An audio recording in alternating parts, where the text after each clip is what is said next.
Okay, I think it goes without saying that there's going to be probably some major spoilers in this review, so if you haven't seen Rogue One, A Star Wars Story yet, please, go see it. There's my recommendation right out of the gate. It's a good movie. It's a fun movie.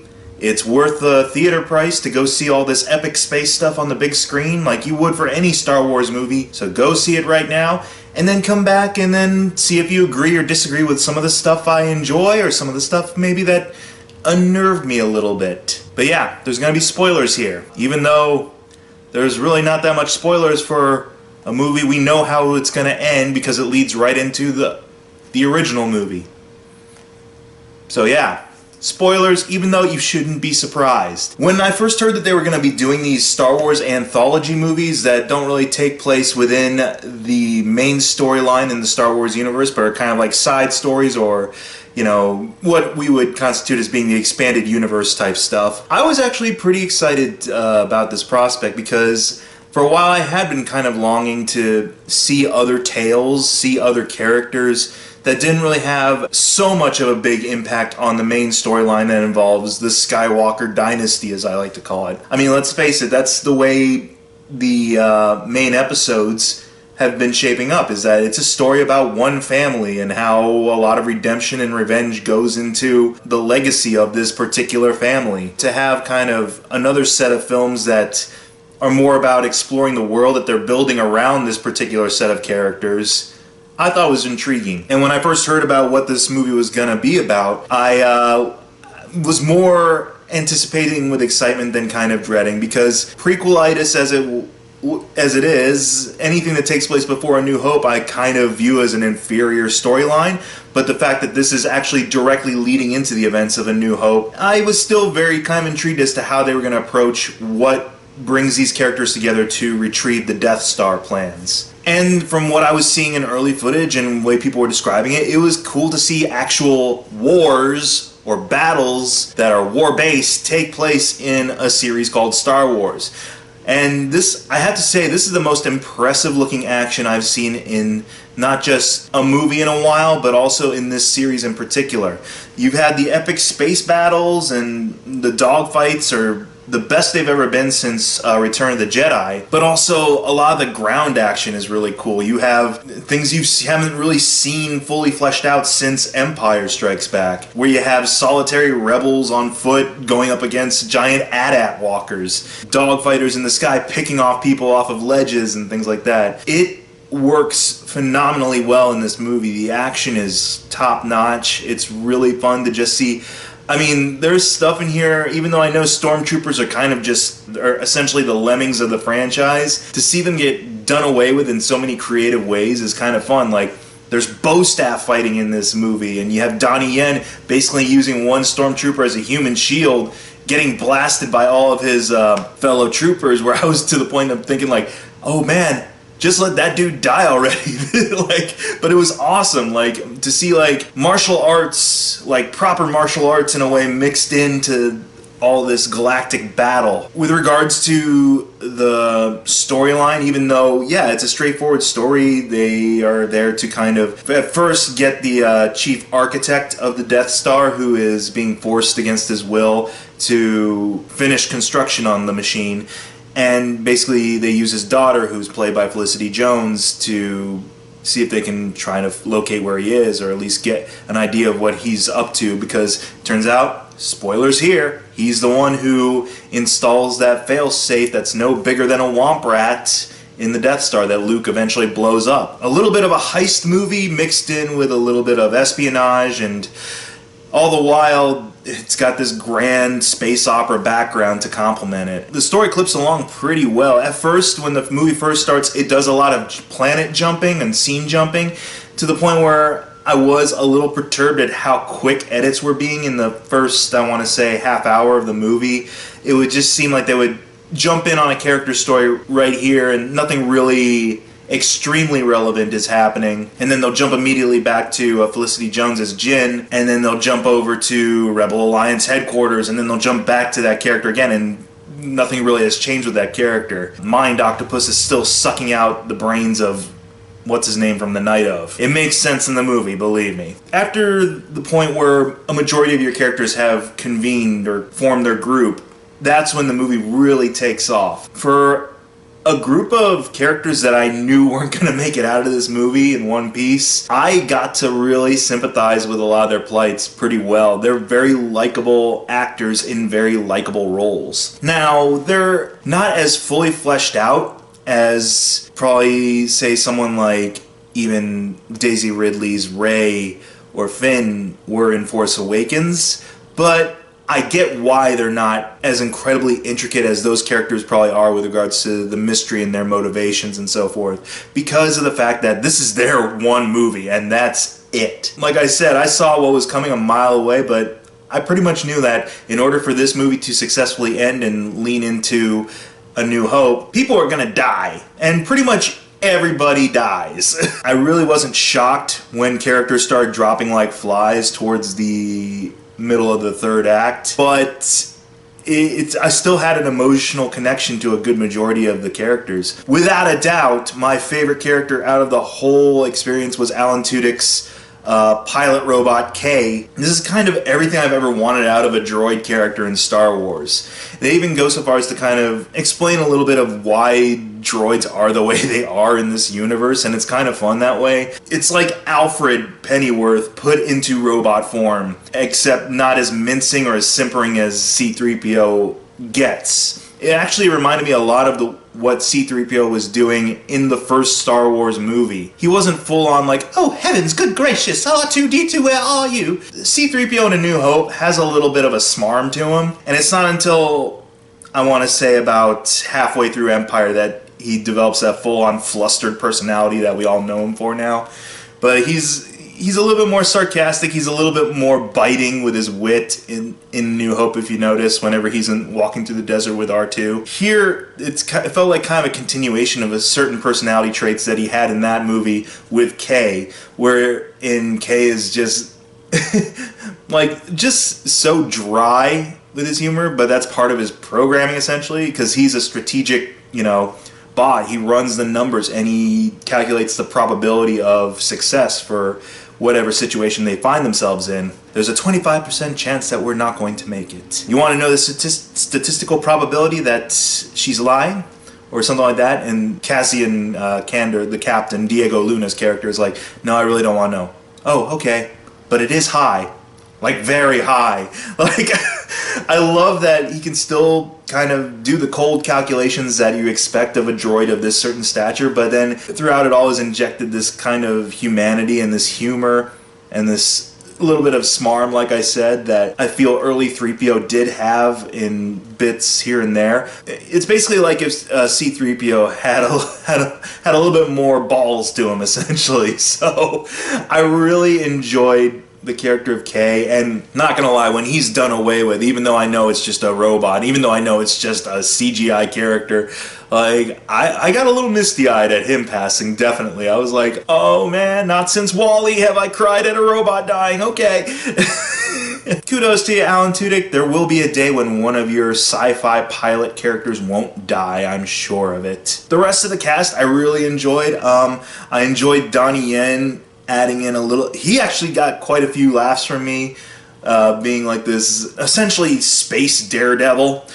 He's blind, but he is like proficient in hand-to-hand combat and is like a marksman. It's like if Daredevil and Hawkeye had a baby and then projected him into a galaxy far, far away. His dynamic with his kind of, I can't remember the dude's name, but his like heavily armored bodyguard guy, like I enjoyed kind of their bromance in the movie, and they really worked off each other very well. But like I said, he gets a couple of lighter moments, like Forrest Whitaker's guerrilla, soldiers essentially take a bunch of them hostage, and they put a hood over his head. He's like, I'm blind, what's the point? I love that. He's just like, I'm blind, what's the point of covering my face so I don't know where we're going? Like I said, Cassian Candor, the captain, I really enjoyed his character quite a bit. You get a sense of what he's about, and he goes as far as to explain, like, he's been in the rebellion fight since he was 6 years old. You don't get into too much detail, but you get that he has lost a lot, sacrificed a lot, and that's why he makes some very questionably ethical choices with regards to who he saves and who he doesn't, to the point where he is on the fence about straight up killing Jin's father for the sake of no more secrets can slip. And it does provide a good moment of tension between the two of them, but at the same time, you get a sense of their camaraderie. I'm really glad that they didn't go the romantic interest route with those characters. You can tell there is good chemistry between them, but I'm thankful that it didn't go a predictable route that other Hollywood blockbusters would go with this particular dynamic where, of course, they're going to hook up. No, they don't. They never do. But when the ending does come and they do have an embrace of some kind, like, it's nothing at all about that. Like, it's about just accepting what's about to happen and being content that this is the person by your side when that moment comes. And so that paid off really well, I feel, that whole dynamic. With regards to Felicity Jones as Jyn Erso, I enjoyed her performance quite a bit. It's nothing really out of this world astounding necessarily, but she's playing a pretty straightforward, competent female protagonist, but she doesn't really delve too much into Mary Sue territory for me at all. I know there was a lot of complaints about Rey being more of a Mary Sue in Force Awakens. I never really got that sense with her, and I don't really get that sense with Jyn Erso here. I've heard some people kind of say, like, there's nothing really to the character. I would kind of partially agree. The thing is that with this movie, they don't have time to flesh out everyone's backstory as much, and I say they give her the majority of the backstory, but it never bothered me that she seems a little bit colder than some of the other characters in this film.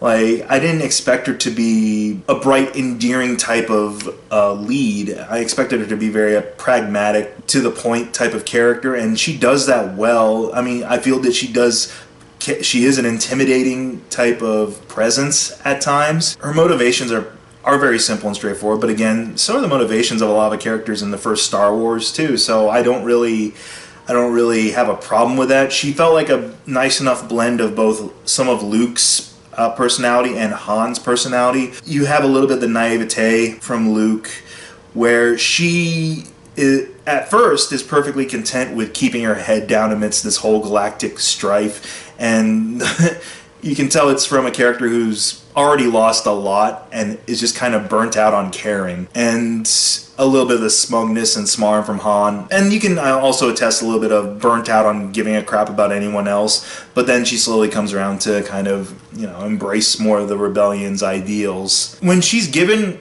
scenes to display high emotion, she does well with it. Like, scenes she has when she reunites with her dad, Mads Mikkelsen, who, honestly, outside of Kay, was giving me more of the misty eyes than anything else. Whenever he's talking in messages to his daughter, or whenever you see him with the little girl who's portraying young Jyn, I was actually vibing to this parent dynamic, and it was the first time I'm like, yes, Mads Mikkelsen as a likable protagonist, and it's like, I've been waiting to see something like this for a while, and thank you for that. But getting back to Felicity Jones, is that she's given some opportunities to interact with him, and like I said, she has a good chemistry, I feel, with Diego Luna's character. Other than that, I mean, she is a very bare bones type of protagonist, but I feel that serves this story fine because of the fact that, again, you're not going to be spending sequels with these characters. Like, this is it for them. Finito, essentially. It works well in service of just this one standalone story, and even though we know there are going to be other anthology films, I feel the journey the characters were on in just this one story is enough, and it serves its purpose very well. What didn't work for me in Rogue One? There were some moments where I felt it got a little too contrived and forced with regards to tying it all into the larger, again, the episodic stories taking place in Skywalker Land. A couple of cameos here and there, which I thought worked okay. Anytime to see Jimmy Smits is a fun time, even if it is to kind of propel a character he started in the prequels.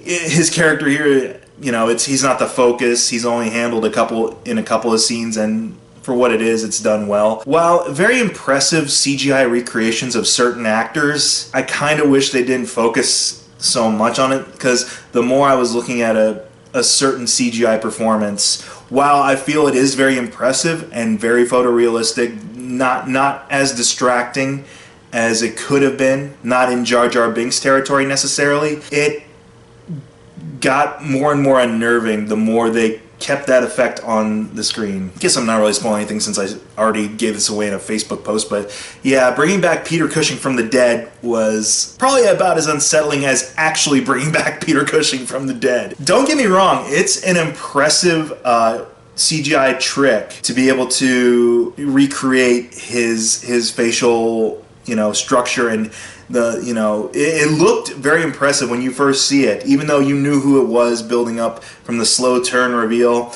That was the one thing in this movie. Every time there was a slow turn reveal with someone's back facing me, I knew exactly what they were going to do and what character that was going to be. It happens again at the very end of the movie with a character who's, let's say, pretty important to episode 4. And as soon as I see that character's back is to us, I'm like, okay, here we go. Show me impressive but uncomfortable CGI. These CGI recreations of these actors who are either long past dead or way older than they were when they first were in these movies, they're impressive at first, but the more it lingered on CGI Peter Cushing, the more I was kind of unnerved by it, because everything is so close, everything is so accurate. It is a very impressive effect, except for the one aspect that always triggers me in the uncanny valley territory: the eyes. When you have this so close, this very photorealistic recreation of Peter Cushing standing next to all of these actual flesh and blood actors, but then his eyes are the only dead cold things in the entire scene. I mean, I guess it serves the character okay, because that's what Tarkin's supposed to be, is this cold, emotionalist type of bureaucrat. But it just kind of, I found myself kind of turning my head like a confused dog every once in a while, because he's in the movie for about 10 minutes, interacting with Krennic, with this movie's main Imperial villain. Whenever he has a scene time with this character, Krennic's having to work off of Tarkin, it never quite looks right. It's so close to being realistic, except for just that one aspect where I'm like, nothing's registering up here with this CGI character. And it took me out of it every once in a while, to the point where I was kind of like, in retrospect, I was kind of hoping that they would have just kept Tarkin as this shadowy figure. I understand incorporating Darth Vader into it. That's an easy fix. Darth Vader never looked wrong in this movie, because it's a big guy in a suit, and you get James Earl Jones to voice him, and there is your Darth Vader. Yeah, CGI Tarkin was kind of weirding me out at times. Thankfully, it's only about 10 minutes of the movie. Some of the other kind of cute little cameos they incorporated into the film worked pretty well for me. If you'll pay close attention in the dogfight sequences, they'll cut to the typical Star Wars thing where they'll cut into the cockpit of an X-Wing or a Y-Wing or whatever, and you'll see the pilot there responding over the intercom. I don't know how they did, whether it was they just recreated in the computer the likenesses of these actors, or if they brought them back and touched them up a little bit with some CGI, or if they just took archive footage of interior cockpits from the original Star Wars and put them into the film and just spruce them up again with CGI. But you'll notice that a lot of the squadron leaders, or a lot of the squadron members, are the same ones from A New Hope, which was kind of cool. Like they had Luke and Biggs's squad leader in the big dogfight there. I forget one of his main lines is, "You gotta keep on those fighters." Like that, if you recognize that voice a little bit, like that guy's in the battle, which was kind of cool. And you see like a couple of the other characters there just briefly, but they look the same as they did in A New Hope, which makes sense since this movie does lead into that story. And also, if you pay attention, like they set up stuff for that attack run on the Death Star in A New Hope. Red 5 is blown up in one of the fights, so that's why Luke goes by Red 5.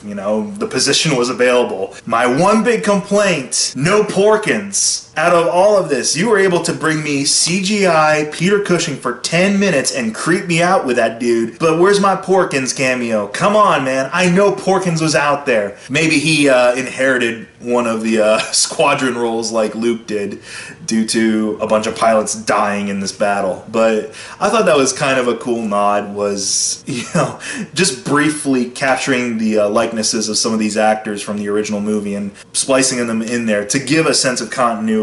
This was a lot of fun. I enjoyed this movie quite a bit. It is one of my favorites of the year so far, but it's pretty low on the ladder. There have been a lot of other movies that have kind of captured my attention and imagination more quickly and more effectively probably than this. But I feel that's also because of the fact I knew where this movie was going before you go in there.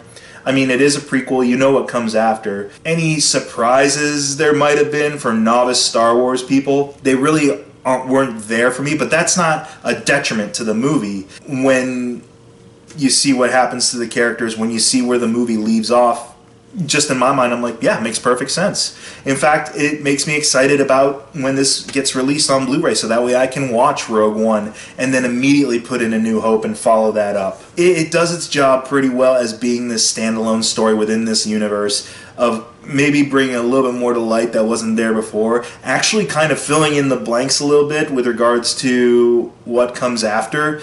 Like I said, the reason why Luke is Red 5, how they got the plans to begin with. And yes, I'll be remiss to say this, but Darth Vader actually doing some awesome evil Jedi stuff outside of just swinging a lightsaber at one person was pretty awesome, and a great way to end the movie in a sense. Like, it's fun to see this villain that's being touted as one of the all-time baddest villains ever finally get his due with some proper action. Though, of course, it always does bring up that contradiction leading into the next one of, like, if he can do all this amazing stuff and beat up and slice through this many guys, why does he have trouble with one old dude? Again, you gotta stretch your imagination a little bit and just feel as though 30-some years have not taken place in between these movies. But yeah, I totally recommend Rogue One. It is a perfectly fine standalone film in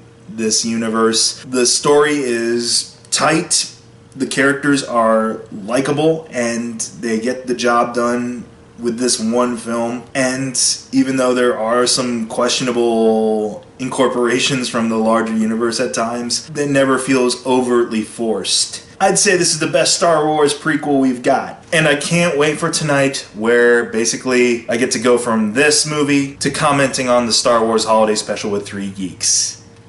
Happy holidays, everybody.